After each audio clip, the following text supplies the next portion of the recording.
Okay, so tell me a little bit about yourself and how Neurotalent Consulting got started. Like, where did that idea come from? First off, introduce yourself. Sure. Yeah. My name is Faith Saenz. I am an autism advocate. I have a history, a career in talent acquisition, mainly technical talent acquisition for some pretty large companies where I got a lot of really great experience in hiring and sort of what that world looks like. But at the beginning of my career in talent acquisition, I also was diagnosed with autism. And so in the early years of my career, I was kind of processing that information and learning all about autism and my support needs at the same time as I was really finding this space to be super exclusive. When it comes to super traditional recruiting practices, they're really only designed for one very specific type of person, right? Like most things used to be in the workplace. So I think the more I started to get passionate about autism in general, and especially when I started meeting other autistic people in the community and finding so many like brilliant, creative, incredible people that were all unemployed, I started to really see there's a need here. It was like somebody needs to come fill this gap here. So that's when I opened Neurotalent Consulting. Mm-hmm. I read that your company's focused on reducing the barriers in communication, between neurotypical hiring teams and autistic talent. So if you could elaborate on that. Yeah, totally. So I work with both the companies to talent acquisition teams and also directly with autistic people. So my goal in working with companies hiring teams is to make that more inclusive in the way that they're interviewing and the kinds of questions that they're asking and the formats of the interviews, all of those sorts of things. But at the same time, there's really only so much I can do on this end, because at the end of the day, neurodiverse communication, which means communication between someone who is autistic or otherwise neurodivergent and someone who is neurotypical or not neurodisabled in some way, it's always a challenge, right? Because we just think so differently and we process information so differently. So I also saw that there was a need working directly with autistic people, honestly kind of helping. We do a lot of just straight up like translating. Like when they ask this question, what they really are asking is this, right? Because autistic people or non-autistic people sometimes will say things or ask things that aren't the actual question that they said word for word, but because of the way they asked it, in the context that they asked it, everybody else, neurotypical people, just kind of unconsciously, naturally pick up on that. And then they answer the question that they actually wanted them to answer. Mm. But autistic people, we don't do that. You asked a question and we answer the exact question, that you had for us. So an example I always use is like, if someone was like, so Faith, I heard that you own Neurotalent Consulting. My answer would be yes. Yes, I do. But Hmm.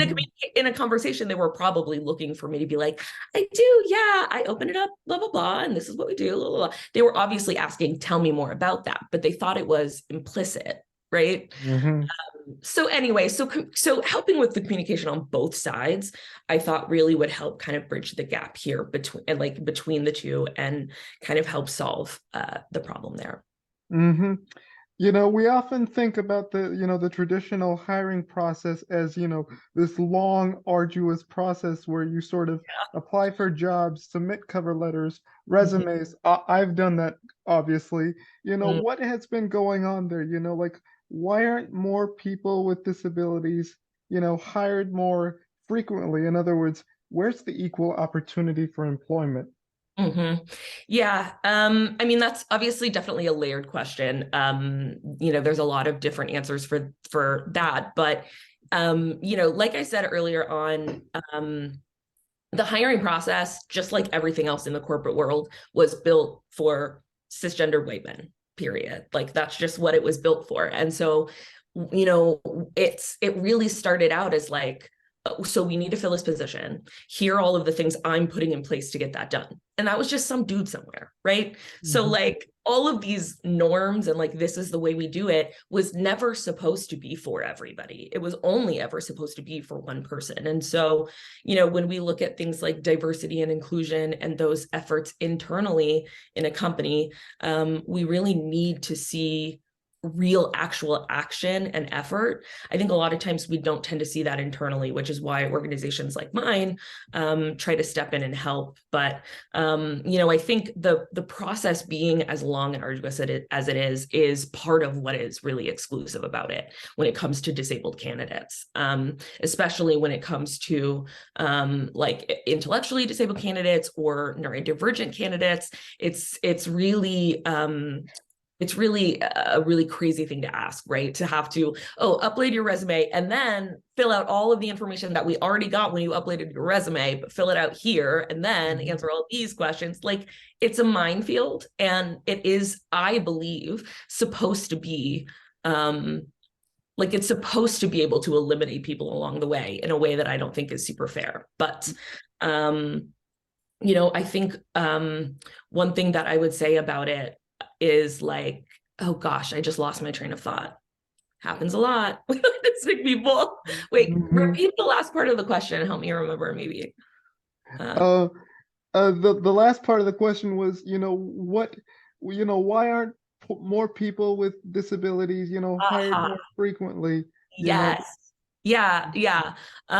Yeah, it's a good question. And again, like I said, it's a layered question, but one thing that I will definitely call out is that there's no real accountability with companies, especially smaller, lesser known companies, right?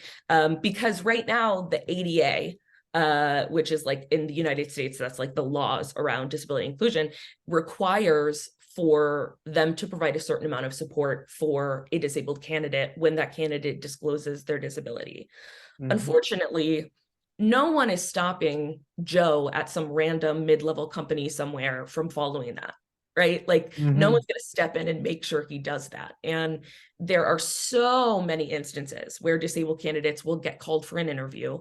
We will ask for accommodations and then we will get ghosted and never hear from them again. And I think a lot of it is they don't have the education around how to work with disabled people. They don't have the education around what do we need, what are the processes, products, what things that we need to include for support and accessibility, and they just don't want to mess with it.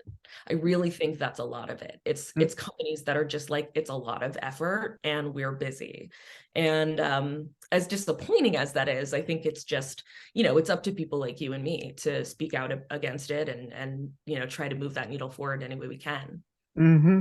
Yeah, oftentimes, companies often sugarcoat, oh, we strive for diversity, equity, and Mhm. inclusion, but yeah, they just it's just their words. They Yeah. just yeah, but not it's they don't turn that into action, you know what I mean? Yeah, I do. I do. There's a lot of, I think, really healthy and appropriate criticism that has been coming out against internal DEI teams lately. And I think that's definitely, I think that's warranted. I think that there's a lot that it almost feels pacifying. It almost feels like those teams are Hmm. like, let's get these people off our back and they're complaining about stuff. So we'll just like make a big deal out of whatever, like Pride Month, we'll have rainbows everywhere and that'll make everything okay. And Hmm. it's not supposed to be like that. Hmm. My next question is like, how's your approach at Neurotalent Consulting different from the more traditional hiring practices that people are used to seeing? Yeah. Well, traditionally, when you're looking at including autistic talent in the hiring process and making it more inclusive to them, what a lot of companies have been doing is creating like a secondary specific interview path that is like, this is for autistic candidates to go through this process here and these are roles that we've designated for this process. And the issue there is that we're not really safe to disclose our autism, because like I said, people will just ghost us after they find out, and it happens so many times, and we'll be discriminated against with our manager and with all these different things. It's just, all of us have had, or so many of us have had so many bad experiences that, like, when we start in a new role, we don't disclose to people. So you cannot build an accessible process that hinges on someone raising their hand and saying, I'm different, I need help, please give me special treatment. So instead, what I like to do is open up the main hiring process, their actual original like interview process, to be more customizable to the specific person. So that way, if I'm interviewing at a company that, will say I'm interviewing a company that Neurotalent Consulting has already worked with, and they're kind of working with our process, right? So I would get a call from them saying, hey, we selected you for an interview. It's going to be a 30-minute call with the talent acquisition specialist. Would you like that to be a video call or a phone call? Would you like that to be 30 minutes, or do you think you would need 45? Like, give actual options and allow people to set their own process that way, right? Within the parameters of specific things that, like, we need a technical assessment. How would you like to do it? That sort of thing. So that way they're collecting all the information they need to assess this person for the role, but it's on that person to let them know what the best interview process for them is. And that way, nobody has to raise their hand. This is just for everybody. It's not for autistic people. It's just for everyone. And I genuinely believe that everybody can benefit from a process like that. Like, it doesn't make any sense that we don't know interview questions ahead of the interview to be able to prepare ourselves, right? And autistic people struggle with information recall. So we very much need to be able to prepare. I emailed you before this and asked for questions, so I could prepare for this podcast appearance. And that's what we do. But the reality is, everybody could benefit from being able to prepare with the interview questions, not just autistic people. So, and the only reason they aren't doing that is it's just because it's like an added challenge, I think. Like, how fast can you think on the spot? And like, if you're not a firefighter, you don't have to think on the spot, okay? Like, don't evaluate people based on that if they're going to be like software engineers, like, when is that ever going to be necessary?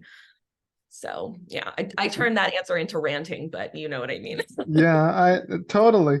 Yeah. So like, who are your key players or stakeholders that you're involved with, that Talent Consulting is involved with in like your company's efforts? Who are the key players, so to speak? Yeah, I mean, in terms of internally, it's just me right now, but I, my main focus is working really closely with like the decision makers on recruiting and talent acquisition teams. So we're talking about like, the program managers or the accessibility directors, or, whatever it looks like, who actually can make change to process in the talent acquisition space. So that's definitely my main focus, is targeting those individuals, and kind of getting them on board is definitely a big thing. And then yeah, I mean, I have many people that I lean on for support, and that have helped me in creating, like, coming up with ideas and things like that. Just other people. I've been able to meet a lot of really incredible people in the community that are like other advocates I've met online, and they've been really supportive and helpful as well. But yeah, this has been my brainchild that lives in the world now. So It's your baby, and so to speak, it's your yeah, creation. yeah. Yeah. So my next question is, tell me a little bit about the impact that your company has on the disability community. Like what sorts of things have you sort of noticed, when creating this company? What if people told you, you know, Yeah, yeah.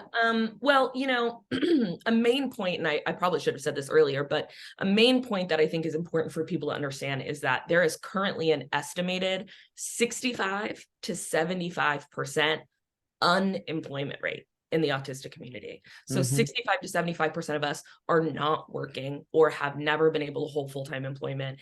And for those of us who are employed, many of us are underemployed, meaning, you know, someone could have a master's degree and they're working for $15 an hour at a call center, right? So like it's that challenging for us to get work. And my main goal is reducing that percentage. I want our unemployment rate to drop. I want that to go down. I want people to understand how to hire and how to help us be successful in role.